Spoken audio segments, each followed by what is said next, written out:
Jonathan Givony of DraftExpress.com. We're here in Portland, Oregon at the Nike Hoop Summit with Emmanuel Mudiay. Emmanuel, how is Portland treating you so far?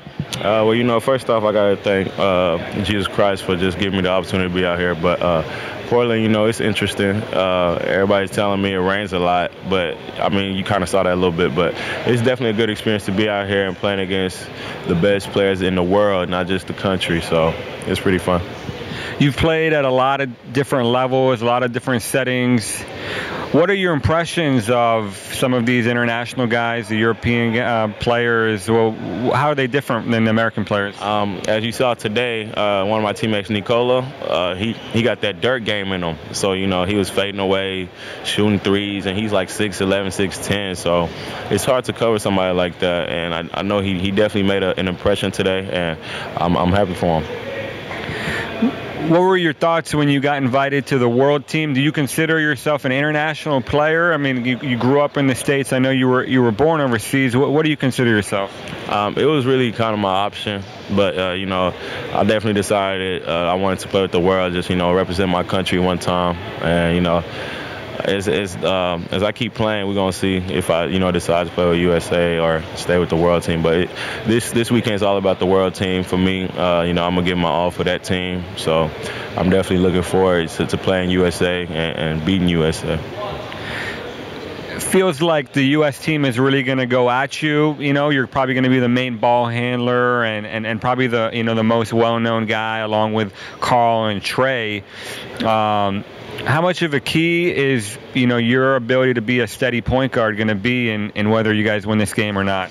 I got all the confidence in the world, so I'm gonna just go out there and play my game. But they really don't know the team that I have, so they probably know me, Carl, Trey, Brandon. But we definitely got different weapons that open up a lot of things for everybody, so everybody can shine. So it's gonna be fun.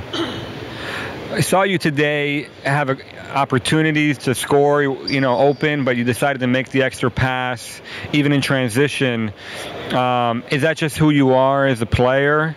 First I want to get my teammates comfortable, but I want them to feel like they can play with me, and probably game day I'm gonna be a lot more aggressive, but today I just want to get their confidence up, get them rolling. So that's what it was about. Is it just me, or have you changed your shooting mechanics? It looks like you kind of had like a little bit of a hitch in your shot earlier in your career, but it looks a lot smoother coming off your hands. Is that something that you've been working on? No doubt. Since we're here in Portland, Mo Williams, he's been helping me with my shot a lot, and I'm just working on it consistently. So it's definitely improved, like you said, and I just gotta stay consistent with it. How much of a key is that for you in your career? It's huge. So, and the thing is, I never really shot a lot, and I always got to the basket. So, because that was my strongest thing to do. But as I started shooting, it opened a lot of things more. And some people, when they see that I keep making shots, that's when they start pressuring up, and that's what makes the game even more easier. What can Larry Brown do for your career?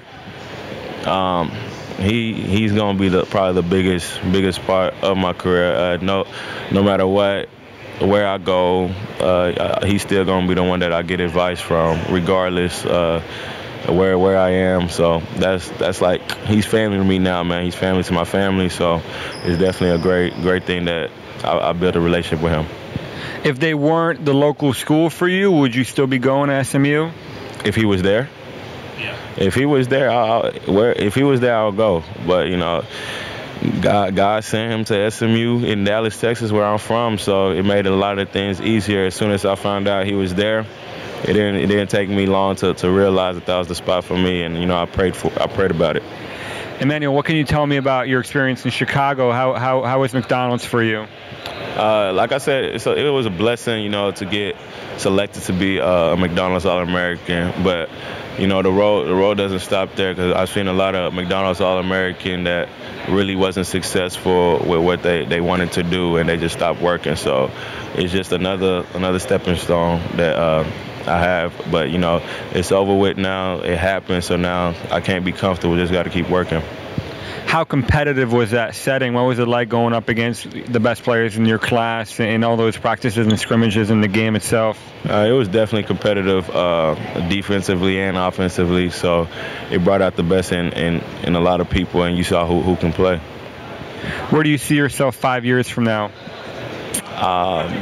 NBA, no doubt. So as long as I keep working and, keep my faith, I'll be there. Thanks so much, Emmanuel.